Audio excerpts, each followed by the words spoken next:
Welcome back, beautiful sister. We love that you are here with us. You are so valuable to us. You are so valued. We get you.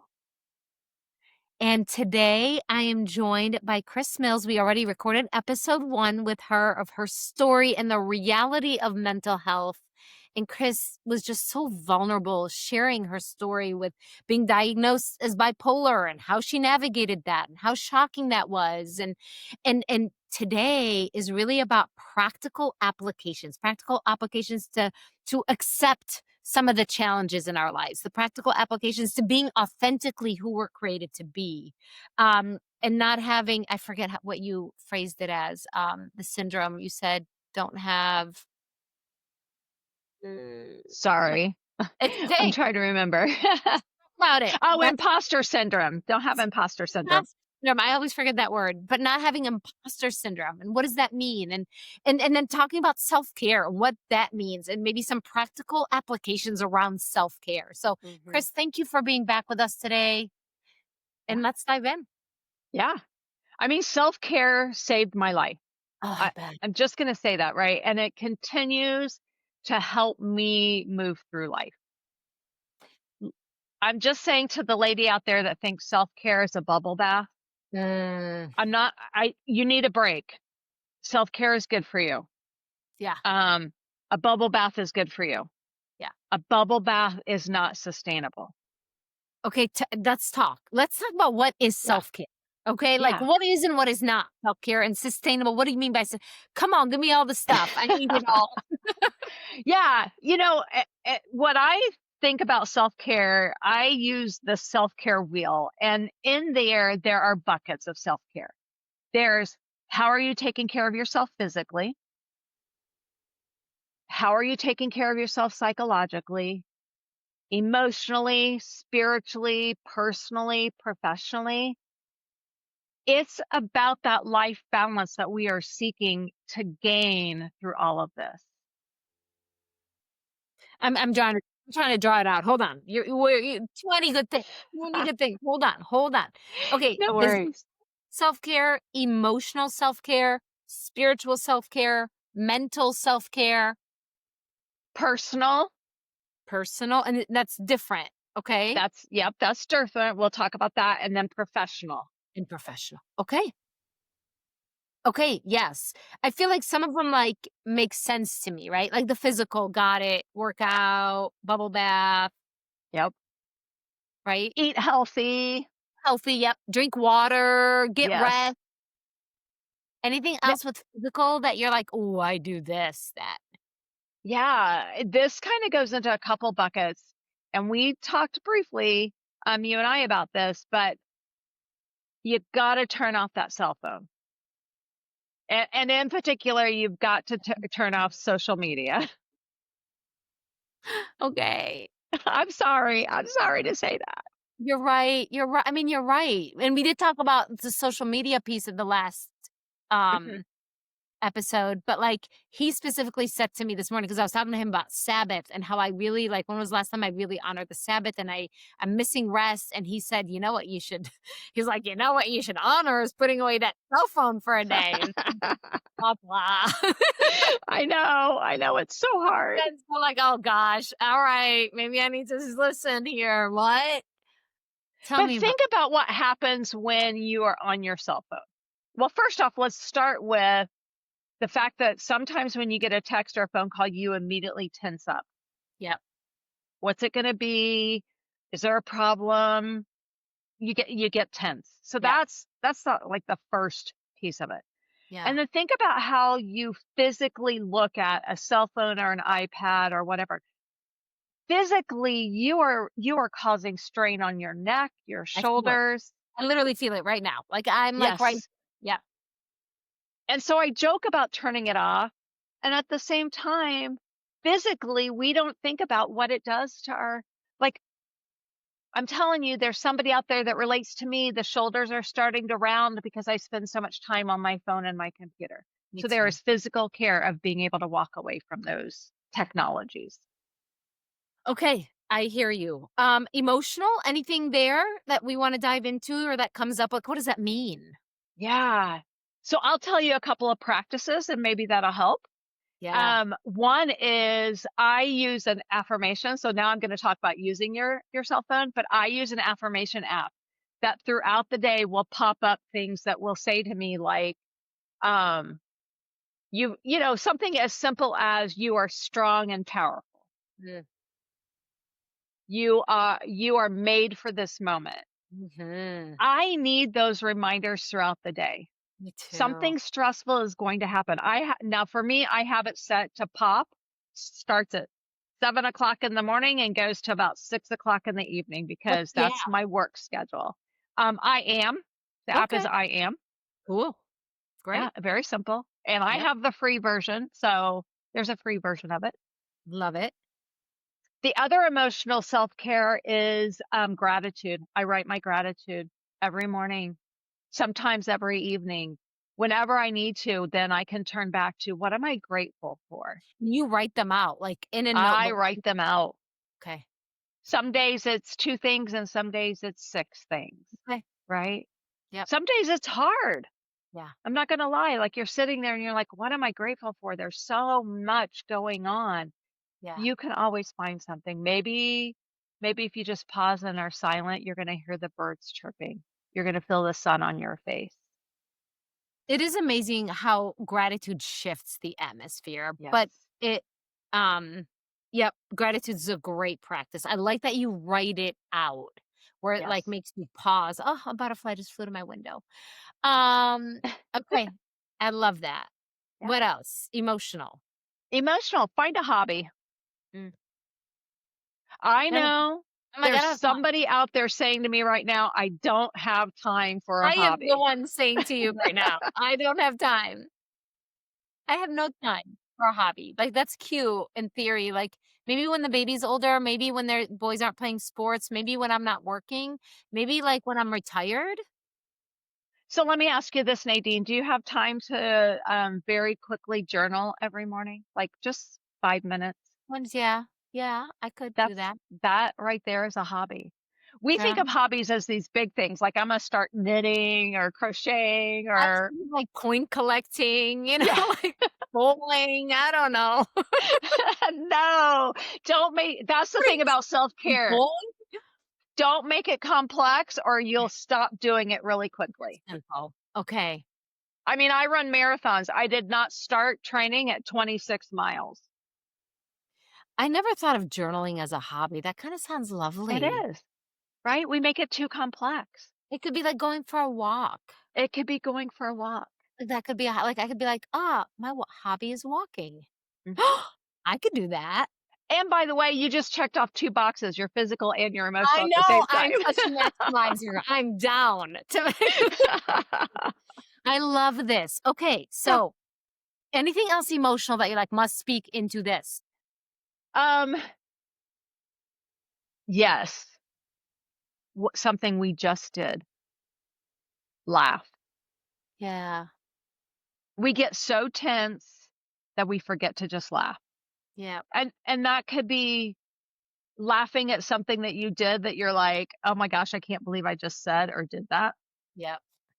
It could be laughing at somebody's joke. It could be, um, laughing at how people drive, because if not, you get stressed about it. Mhm. But It makes laughter, me it makes you smile. yeah, it makes me think when my, little guy was in 3rd grade, I think it was 3rd grade, he requested that I put a joke of the day in his lunchbox every day.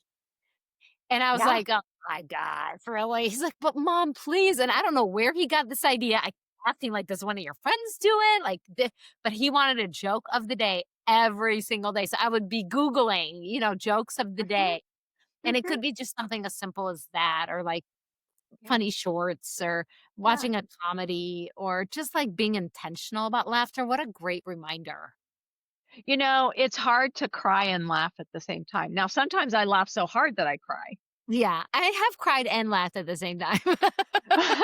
You know, You know, but me, it goes to it lifts you up. yeah, it does. Yeah. It really does. Um, When I found out I was pregnant, I laughed and cried at the same time. I was like, "Oh my gosh, what a miracle. Oh my gosh, what am I doing? Oh my gosh." I'm confused. Um, yeah. Okay, spiritual? Spiritual. Now, obviously you've heard if you heard the first story, um, and you've heard Nadine and I talking, God plays a role in our life. Spiritual can be a variety of things. It's not just about Christianity. Yeah. Okay. So when I think about spiritual, I think about self reflection, Mm, spending a few moments just thinking about myself. mm. Um, I think about dancing. Like I am one of those people, I can't dance. Like I can't dance. So it would fit the physical bucket, the laughter bucket, and the spiritual And the bucket. spiritual bucket. But you know what? There's something even about watching dancing that gets me all emotional. Huh. I get all of the emotion and feeling from it. And that to me is spiritual. Mm. That Yeah, I closeness, say that again, I'm sorry. the closeness that you feel to yourself Yeah. in those moments. I feel really spiritually connected when I'm worshiping, so music does it for me, Yep. and in nature. Mhm. Mhm. Like, my husband loves being in the woods, and it's amazing, like, as soon as I even get into the woods, we go to Morgan Monroe Forest sometimes, and it's like, Okay. as soon as we drive in, it, I can, I can breathe different. It's amazing. It is. Well, have you heard of the concept of grounding? Yes, but Right? tell So me. grounding is you can do it inside. Like right now I can set my feet down on the floor and be like, "Okay, Mm, I'm touching something. I feel it." I I personally like grounding to go outside, okay. stand in grass, take my shoes off. Yeah, I've heard Stand that. I have literally been in moments where I've gone outside in the snow, taken my Okay, shoes off, okay. and just grounded in that moment. Wow, I It's love it. powerful. It's so powerful, and it centers you. I love how simple these things are. They are. It really it's not that much, it's intentionality. Mhm, mhm. Is there anything spiritual that's coming up for you as well that you're like, "Oh, must speak to this?" Oh, 2 things for me. I will play off of you. Music. I feel bad for anybody that's ever in the house when I'm in the shower, getting ready, or in the car with me. I don't sing well. It is not one of my gifts and talents, but I sing loud. You do it, girl. I love that. I love But that. I will warn you, you have to be careful the type of music that you're singing to. Is it Okay. music that is uplifting to you? Mm, There is some music that is not uplifting. So mm, be very careful of the music good. you're listening to. That's also a big deal is, watch what you're feeding your That's right. mind, what you're speaking, even if it's just music you're singing. Yeah. Um, okay, what about mentally? Yeah, Mental s mentally, let's talk a little bit about that. record One more of the episodes. self-cares is honestly having a counselor or a therapist. Mhm. And Um, for to each either ladies, we have free, no cost coaches for you that are here to walk alongside of you. That's part of what Purposeful Living Inc. does is walk yeah, alongside of you that way. yeah. So don't let finances get in the way. Yes. And I love that you brought up finances because I am blessed to be able to have the finances to go to a therapist, to go to a psychologist. That finance is one of the barriers to getting diagnosed with a mental health illness. Yeah. Stigma and finance. Hmm. The top 2 of why people don't get diagnosed and they go untreated. Yeah. Gosh, how exhausting it would be to go untreated. Because when you have awareness, then you can do something with it. Yes. So don't avoid it, sister. Don't avoid it. Lean into it. Lean into the Yes. hard because that light, when you shine that light, that's where freedom comes. Mhm. Mhm. Mentally. So a counselor, a therapist, life coach. Okay, so somebody, a Mhm. support person that is safe and healthy. Okay, not your great aunt Edna, or whoever she is who gossips about everybody. That's probably not Not gonna healthy. work. Okay. Not gonna work. Okay. However, Yeah. let's talk about other types of help. Okay. So, I know someone is listening right now that when they plan a party, they plan it by themselves. Every last detail. I got you. I Let's got. face it, I'm one of those people. I thought if I was doing something, I should do every single component of it. Guess what? It is okay to ask for help. Yes. In fact, it's beautiful. It's people want to help. And you tap into gifts of theirs that you're like, "Whoa, you're a superhero." Yeah. And then people get to play to their gifts, and then you do so much more together, and then it brings you closer, and I love asking for help. I heard 2 things there, like the vulnerability to ask for help, Hmm. but also the being receptive, Yes. like Oh, yeah. allowing others to help. I have a perfect example, Nadine. Um, I planned a party at our church for Valentine's Day. Okay. About 60 people come into this dinner. I did it on my own. A couple people asked if they could help, and I was like, no, I got this. I got this. Yeah. Not a big deal. Uh huh. Uh huh. My husband landed in the hospital 2 days before the event. Oh, man. Did anybody know what the plan was? Did it? No, because I hadn't asked for help.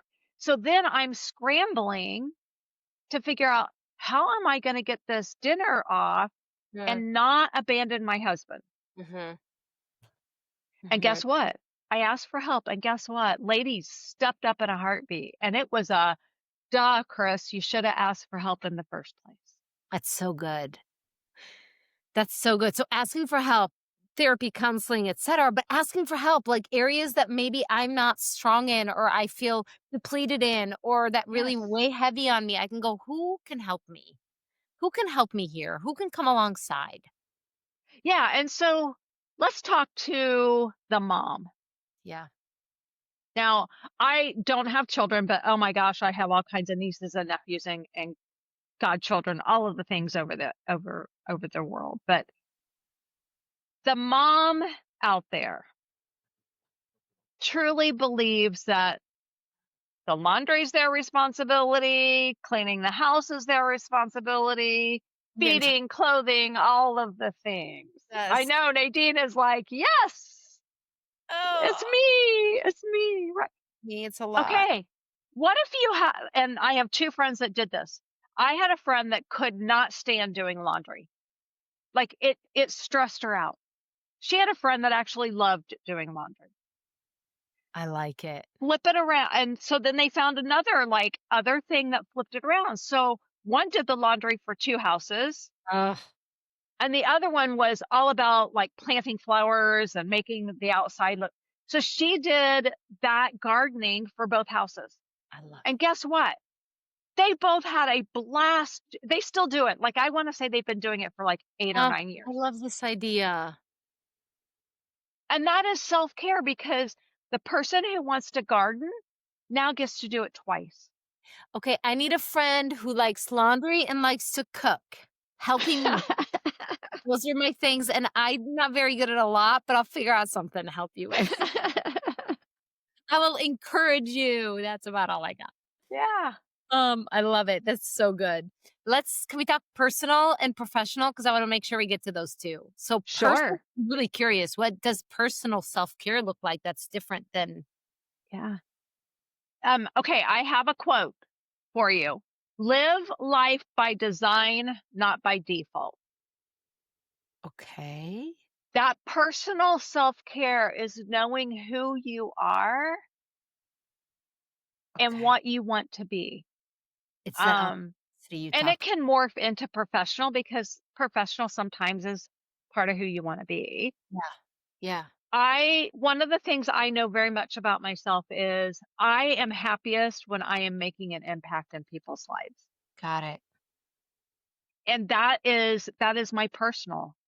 Got it. Um it figuring out kind of what I want in life and not living it by default, Got not it. letting everything just come to me. Yeah. Okay. It's almost like what is authentic to me? What are my Yes. values? What Yes. matters to me? How do I want to live my life? Like what are the things I want to put time and energy into? What are the things that energize me? So it's like that kind of self-care. Have Cool. you ever done an exercise, Nadine? I'm really curious, where you looked backwards to see where you were spending your time and whether or not where you were spending your time was your passion, your gifts, your talents. I've done that and I do it on a regular basis, both Love personally that. and professionally. It's very eye opening. I just took a 2-week vacation. I know, crazy. It can happen, people. You can take 2 weeks. That's amazing. Um, and one of the exercises I did was I looked at my work calendar because I wanted to know why I was so stressed, where I was spending my time, and by the way, why I was working so much that I wasn't able to have a personal life. Okay. And it's led to a conversation that I'm going to have with my business partner. I love it. But we don't know if we don't look back. That's right. That's a great exercise. I love that encouragement. I am gonna add that to my to-do list. On that ever-growing to-do list. No, no, no. Self-care is not picking one from every single bucket. It's Oh, picking the couple that are the most impactful will for make you. the biggest move. Okay, that feels good. Anything professional self-care that you wanna speak into? Okay, this is where I have to set boundaries. Okay, that's the But boundary piece. this is the boundary piece. When it comes to professional, um, I never use the P word anymore. I say 2020. You Okay. know that I don't like the C or the P word that goes with 2020. What 2020 caused to happen though is how many people worked from home and how many people still work from home. Yeah, And you can see, for those who could, Nadine can see, there's a door to my office. yeah. When I leave my office to You go into my personal life, I close that door. I like I do this. not leave it open because professionally, that is my boundary. I have to stop working. Brilliant.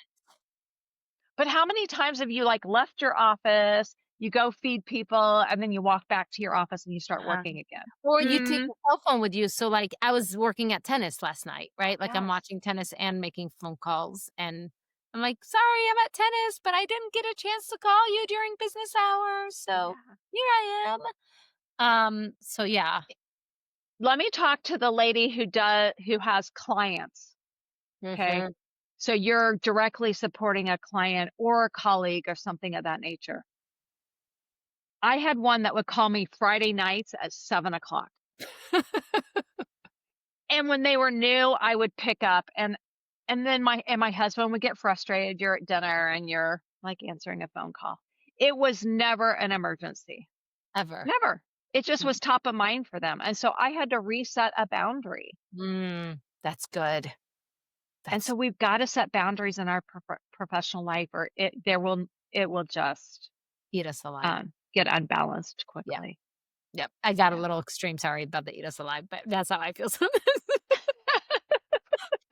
This is so rich, and I don't know if you had more, but this, like, self-care wheel was such a great concept, and we're already at time, so if Ugh, there's anything, Chris, that you wanna wrap up this episode with that you would say to our listener? yeah. I will wrap it up with something that I just said, and that is it's not about every single bucket. Yeah, It is about a routine, okay. right? And so, what are some things that become a routine? The Mhm. more you practice, it becomes a habit.